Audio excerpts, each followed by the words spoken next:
Vulnerability saved my life. Vulnerability saved my life. Matt Wanizak.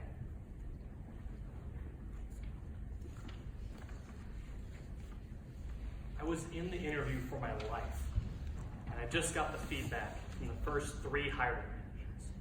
Now only the 4th remained.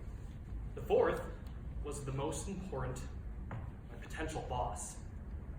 He leaned back, looked me straight in the eyes, and said, "It seemed fake."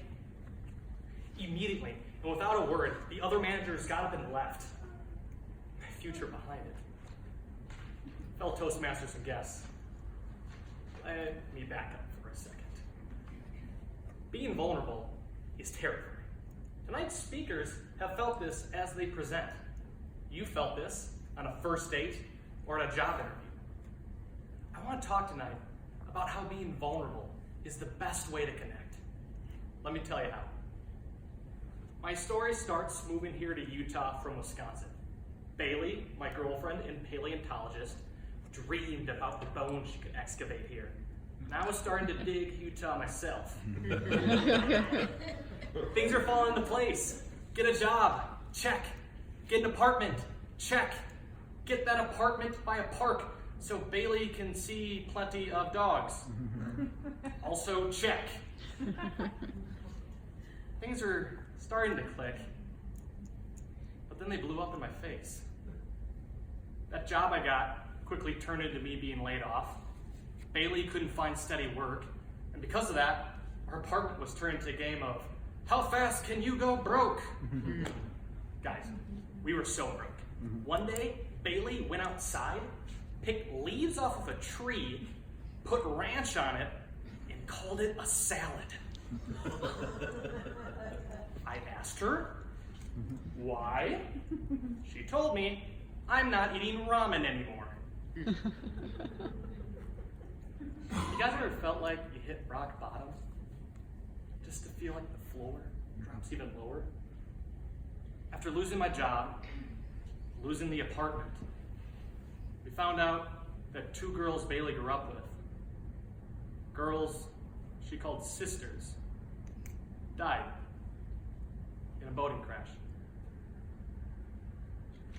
Now you mix unemployment, nowhere to live, and the deaths of 2 people you call family, naturally you start losing some hope. I told Bailey I wanted to move back to my old job. She wanted to stay. We wanted to be together, but we were slowly drifting apart. We got a glimmer of hope when I had an interview with a dreamlike company. In that interview, the stakes were basically get the job and keep your girl, or don't get the job and move back home to Wisconsin alone. No pressure. In the interview, I was presenting on my qualifications, what I've done well professionally in the past, with some smiles and head nods. I was thinking I was doing all right. That's when the 4th manager said, "You seem fake." While the other managers left, an eerie silence sat in that room.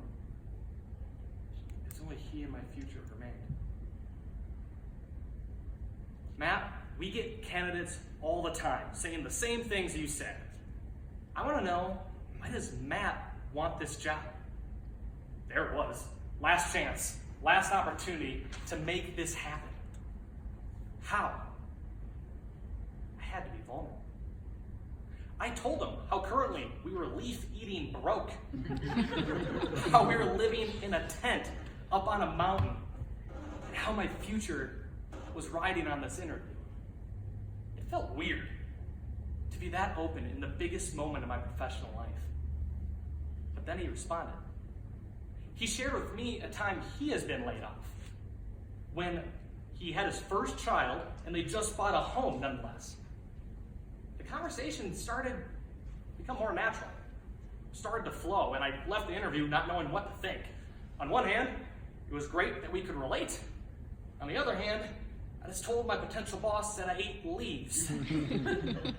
I asked Bailey if I was too open during the interview. I got a phone call that answered the question. I got the job. Not only did I get that job, but I was promoted within 2 months. Got to travel to places like LA, New York, and Vegas, and finally bringing some money back into my bank account. And Bailey got a job, and is connected in the paleo field. We survived this relationship death race, and have got to travel to places like the Grand Canyon, while being more in love, and that canyon is deep. Fellow Toastmasters and guests, it does take guts to be vulnerable. I mentioned feeling vulnerable while you're on a first date, at a job interview, and while speaking. As I was sharing my story with you, how are you feeling? Did it move you?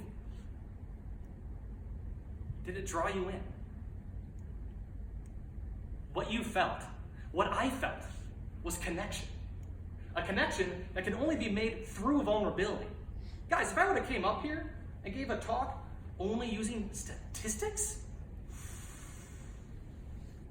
you would all be asleep.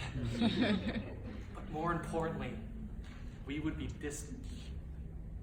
But because you were open to hearing, I was open to sharing, we bonded. And that's the power of vulnerability.